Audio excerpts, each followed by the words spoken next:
إن الحمد لله نحمده ونستعينه ونستغفره ونتوب إليه ونعوذ بالله من شرور أنفسنا وسيئات أعمالنا من يهده الله فلا مضل له ومن يضلل فلا هادي له وأشهد أن لا إله إلا الله وحده لا شريك له وأشهد أن محمدًا عبده ورسوله صلى الله عليه وآله وصحبه وسلم تسليمًا كثيرًا أما بعد أيها المؤمنون فمن رام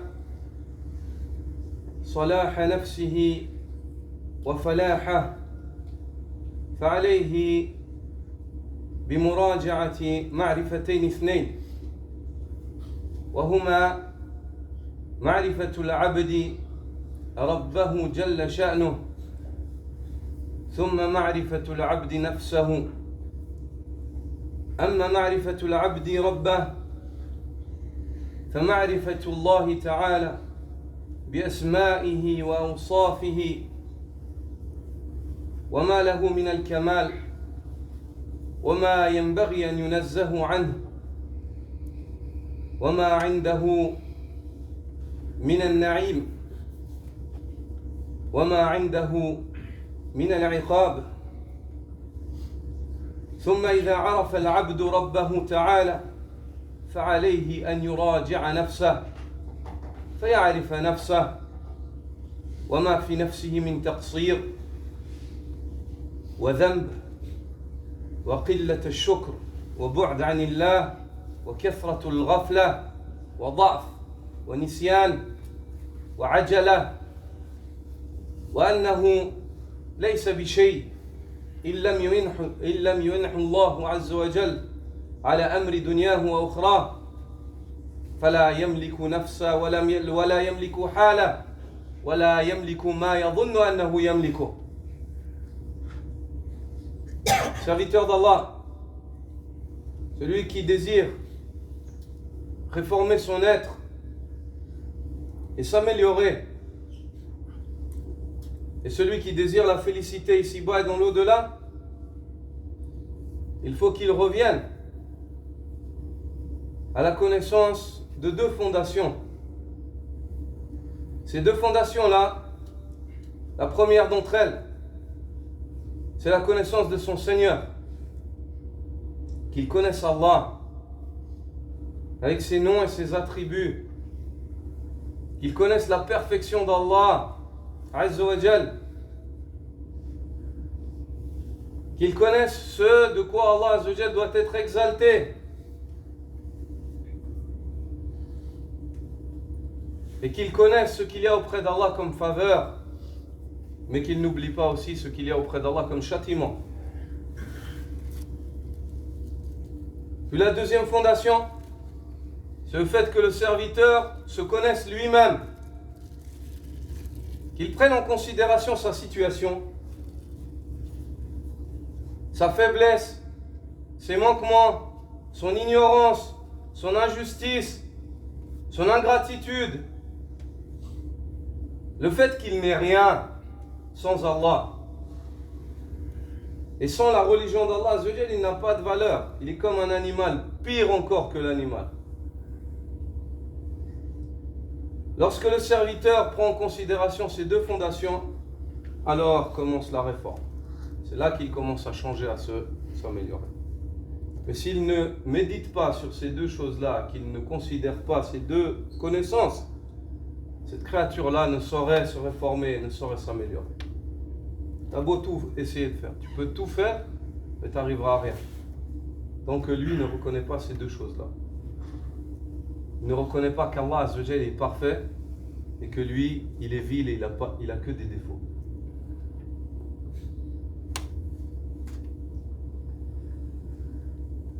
أيها المؤمنون فإن هاتين المعرفتين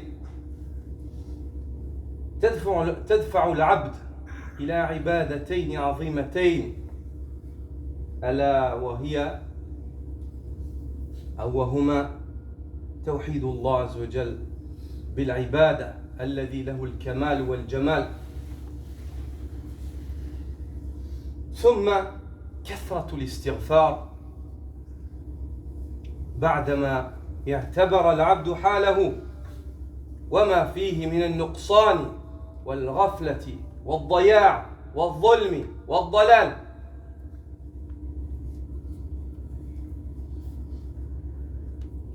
Lorsque le serviteur prend en considération ces deux connaissances,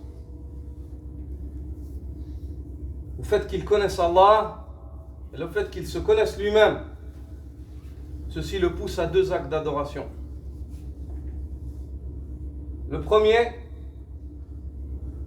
le monothéisme dans le culte. Lorsqu'il connaît Allah, il comprend qu'il doit l'adorer. Lorsqu'il connaît Allah, il comprend qu'il doit l'adorer. Celui qui est parfait, celui à qui appartient toute chose, celui qui fait de nous ce qu'il veut, celui qui est le maître absolu, doit être adoré. Il faut que tu l'adores. Il faut que tu espères ce qu'il y a auprès de lui.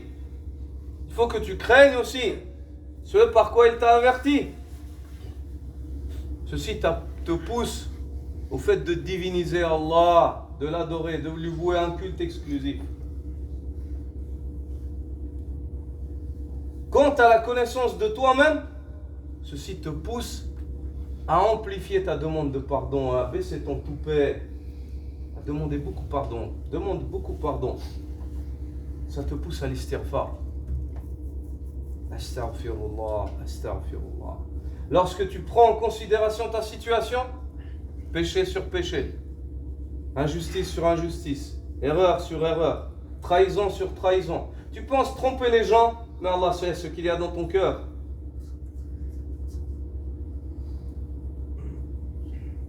Tu commets des injustices des fois avec les créatures qui te sont les plus proches, tes parents, ou alors avec ta femme et tes enfants, ou alors avec tes frères proches, croyants. Tu es injuste, subhanallah. Reconnais cela. Lorsque tu as reconnu cela, demande pardon à Allah. Avec la langue, avec le cœur. Abaisse-toi devant Allah Azza wa Jal. Demande pardon en reconnaissant que tu as fauté. Beaucoup de gens disent, Wallah, je reconnais, j'ai fait une erreur. Non, mon frère. Si ton cœur n'est pas brisé pour l'erreur que tu as faite, tu n'as rien reconnu. Si tu n'as pas de regret dans ton cœur, tu n'as rien reconnu. Tu n'as pas de valeur. C'est la demande de pardon de la langue. C'est pas ça qu'Allah Azza wa Jal attend. Allah, il attend que le cœur, il demande pardon avant la langue. Il soit désolé. Profondément désolé, affligé pour ce que tu as fait. Et lorsque l'être humain joint entre ces deux-là, la demande de pardon par laquelle il se purifie et l'adoration par laquelle il s'embellit, à ce moment-là, cet être humain s'élève. Et ces deux actes d'adoration sont à l'exemple de l'wudu, des ablutions avant la prière par lesquelles tu te purifies, puis la salat, le culte avec lequel tu t'embellis. C'est tasfiya wa tahliya, c'est le fait de se purifier, puis ensuite de chercher à aller vers Allah, de se débarrasser de nos souillures et de reconnaître qu'on a des souillures, puis ensuite de chercher à aller à Allah. Et il ne faut pas chercher à venir vers Allah subhanahu wa ta'ala avec un extérieur bien, mais l'intérieur il est mauvais. Jésus, fils de Marie, a dit aux fils d'Israël, Ya bani Israël, la ta'touni biqulubi dhi'ab wa libasi taqwa. Ô fils d'Israël, ne venez pas à moi avec des cœurs de loup et les vêtements de la piété. Vous avez l'air pieux à l'extérieur, mais vos cœurs, c'est des cœurs de loup. Ça ne sert à rien devant Allah subhanahu. L'extérieur, il ne te sert à rien si l'intérieur, il n'est pas bien. Mais on ne veut pas dire que l'extérieur, il ne sert à rien. À l'absolu. Il faut commencer par l'intérieur et continuer sur l'extérieur, car tous les deux sont demandés. Personne n'a dit que c'est juste l'intérieur, l'islam. Non, non. L'islam, c'est l'intérieur et l'extérieur. L'intérieur, tu commences à le réformer comment? Par la demande de pardon. Tu reconnais, tu te débarrasses de tes souillures. c'est le shirk, bid'a, l'innovation, les péchés, débarrasse, l'injustice, le mauvais comportement, astaghfirullah. Et ensuite tu vas vers Allah, tu demandes le jannah.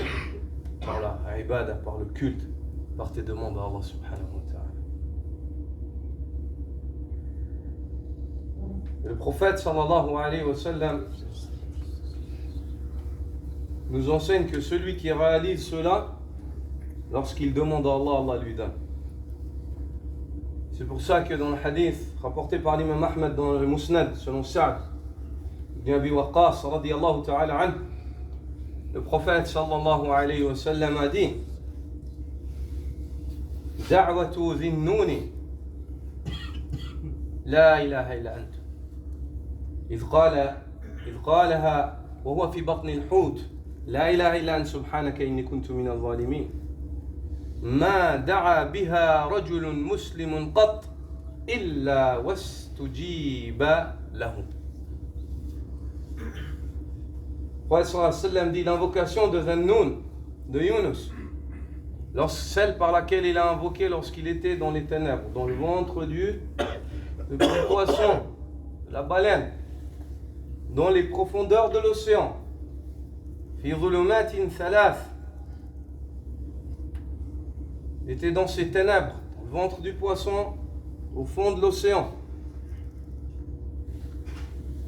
Loin du dunya, loin de la terre. Fi dhulmatin. Dans deux ténèbres. Loin. Plus personne ne peut l'aider. Lorsqu'il a dit La ilaha illa ant. Nulle divinité en droit d'être adorée si ce n'est toi. Subhanaka, tu es exempt de tout défaut. Ça c'est la connaissance d'Allah. Inni kuntu min al-zalimin. Je faisais partie du nombre des injustes, j'étais injuste. Ça c'est la connaissance de qui tu es toi. Cette invocation elle a joint entre ces deux fondations-là. La connaissance d'Allah et la connaissance de toi-même. Allah Azza wa Jal dit fastajabna lahu. Nous lui avons répondu. وَنَجَّيْنَاهُ مِنَ الْكَرْبِ وَكَذَلِكَ نُنْجِي الْمُؤْمِنِينَ. C'est ainsi que nous sauvons les croyants. Ils avons répondu, on l'a sauvé de la détresse dans laquelle il était. C'est ainsi qu'on sauve les croyants. Les croyants qui reconnaissent Allah et qui se connaissent eux-mêmes et qui après avoir connu cela, ils agissent avec les implications qu'impliquent ces deux connaissances. La ilaha illa ant. Nulle divinité en droit d'être adorée si ce n'est toi. Subhanaka, tu es exempt de tout défaut. Tu n'as pas de défaut. Connaissance d'Allah. Inni kuntu min al-zalimin. Je reconnais que je faisais partie du nombre des injustes. Allah Azza wa Jalla lui a répondu. Le prophète sallallahu alayhi wa sallam dit celui qui invoque, un musulman n'invoque pas par cette invocation en connaissance de cause et en réalisant ce qu'elle implique, si ce n'est qu'Allah répond à ses invocations. Si ce n'est qu'Allah Azza wa Jalla répond à ses invocations. Ces deux fondations-là, la connaissance d'Allah et la connaissance de toi-même, te chassent et t'éloignent de deux caractéristiques viles qu'Allah Azza wa Jal déteste. La première, le shirk, et la deuxième, al-kibr, l'orgueil. Et c'est l'imam Ibn al-Qayyim, rahimahullah, dit que Cheikh l'Islam Ibn Taymiyyah, rahmatullahi ta'ala alayhi, a dit إياك نعبد تدفع الرياء وإياك نستعين تدفع الكبرياء. Quand tu lis Surat Al-Fatiha, tu dis c'est seul toi que nous adorons. Ça c'est quoi? C'est que tu as connu Allah et tu reconnais ce qu'il mérite. Ceci chasse le polythéisme, même le plus petit qui soit, le fait de chercher à être vu par les gens, l'ostentation. Regardez pas vos téléphones, les frères, pendant la khutbah. Subhanallah. Vous avez décidé de perdre vos bonnes actions? Vous êtes venu au Jumu'ah pour perdre vos bonnes actions? On le répète chaque vendredi et vous êtes des habitués. Lorsque la personne dit Iyyaka na'bud, c'est seul toi que nous adorons, avec cela il chasse le shirk, qu'il soit grand ou petit, même l'ostentation, le fait d'avoir être envie d'être vu par les gens, que les gens te voient et que les gens disent ah mashallah Ali, Allahumma barik. Qu'est-ce qu'ils peuvent les gens pour toi? Qu'est-ce que tu peux pour eux? Ou toi, tu vas les porter sur les épaules pour les mettre à la tombe, ou c'est eux qui vont te porter, l'un ou l'autre. Ou bien vous allez être portés les deux en même temps. Qu'est-ce qu'ils peuvent et qu'est-ce que tu peux pour eux? Iyyaka na'budu. C'est seul toi que nous adorons. Tout ce qu'on fait, wallah, on cherche que toi. On veut rien des gens. Ça chasse un riya, le plus petit shirk, le shirk caché. Donc le grand shirk, on ne discute même pas. Le fait de se prosterner à une statue que tu as toi-même construit et que tu as besoin, c'est elle qui a besoin de toi. Wa iyyaka nasta'in. Et lorsque l'homme dit, c'est seul de toi que nous implorons le secours, tadfa'ul kibriya, ceci repousse l'orgueil. Ça veut dire que tu comprends que tu as besoin d'Allah, sans Allah t'es rien. Donc si tu as besoin de l'aide d'Allah, premièrement pour aller à Allah, qu'est-ce que tu fais? Tu demandes pardon. Et le deuxième point, tu fais quoi? Tu l'adores. Si tu veux l'aide d'Allah. Tu veux l'aide d'Allah? Tu as compris que tu as besoin de l'aide d'Allah? Demande pardon. Et la seconde, va vers Allah Azzawajal par la porte par laquelle il t'attend, la ilaha illallah. Et ibadatullahi wahda. Le fait d'adorer Allah Azzawajal seul, unique et sans associé. Quand tu auras réalisé cela, alhamdulillah, tu seras un homme comme Allah Azzawajal désire. Tu seras un homme qui s'est assis là où il doit s'asseoir, sur la fitra, sur la nature saine. Sur la fitra, sur la nature saine. N'oubliez pas, deux connaissances pour la réussite de l'homme, connaître Allah. Et la seconde, te connaître toi-même. Lorsque tu connais Allah, tu comprends que Allah Azzawajal doit être adoré. Et lorsque tu te connais toi-même, tu comprends que tu dois demander beaucoup pardon pour tes péchés. Car ta vie est faite de péchés. Même tes bonnes actions, dans tes bonnes actions, il y a des péchés. On ne parle pas des mauvaises actions. Les mauvaises actions, c'est sûr. Mais même les bonnes actions que tu fais, dans la bonne action, il y a des péchés. Le Prophète sallam, il a dit à l'homme, lorsqu'il l'a vu demander pardon, Inna istighfaraka hadha yatatallabu minka istighfara. La manière comme tu demandes pardon, elle implique que tu redemandes pardon pour avoir demandé pardon de cette manière. Ne demande pas astaghfirullah sans réfléchir. Astaghfirullah. Allah, je demande pardon à qui? À Allah. Où tu demandes pardon des personnes, ils demandent pardon, ils sont assis sur un banc, astaghfirullah, astaghfirullah, puis ils regardent les femmes passer. La ilaha illallah. Les personnes dont c'est devenu une coutume, le fait de tenir les sabha, c'est devenu une coutume chez certains. Chez certains, c'est plus une ibada, c'est devenu coutumier, de bouger juste le. Il regarde, il écoute lui ce qu'il dit, il pense. Cette demande de pardon, wallah, devant Allah, il faut que tu demandes pardon pour avoir demandé pardon comme ça. بارك الله لي ولكم في القرآن والسنة ونفعني وإياكم بما فيه من الوعظ والحكمة أقول ما تسمعون وأستغفر الله لي ولكم ولسائر المسلمين من كل ذنب وخطيئة فاستغفروه يغفر لكم